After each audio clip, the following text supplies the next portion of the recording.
Mahigit 2 milyong pisong halaga ng ipinagbabawal na gamot kasama ang isang caliber 22 revolver sa isinagawang operasyon sa Iloilo.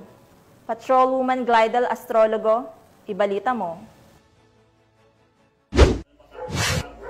Nasabat ng mga operatiba ng Iloilo Police Provincial Office, Provincial Drug Enforcement Unit sa pangunguna ni Police Major Dadji Dilema ang tinatayang 2,040,000 pesos na halaga ng hinihinalang shabu at isang baril sa matagumpay na buy-bust operation na isinagawa sa Barangay Agutayan, Santa Barbara, Iloilo, bandang alas 8 ng gabi nito lamang ika-17 ng Oktubre taong kasalukuyan. Kinilala ang pangunahing suspect na si alias Bay, 48 taong gulang, walang trabaho at residente ng Barangay Liboo, Pasig City. Nahuli rin kasama nito ang 4 pang individual na sina alias Jonel, 47 taong gulang ng Barangay Agutayan, Santa Barbara, Iloilo, alias Tisoy, 45 taong gulang ng Aganan, Pavia, at alias Maymay, 38 taong gulang ng Kagamutan Norte, Leganes, Iloilo. Ayon kay Police Major Dilema, kabilang si alias Bay sa mga itinuturing na source ng iligal na droga sa lalawigan. Na-recover mula sa mga suspect ang humigit kumulang 300 gramo ng hinihinalang shabu, tinari ng isang homemade caliber .22 revolver na may lamang 7 bala.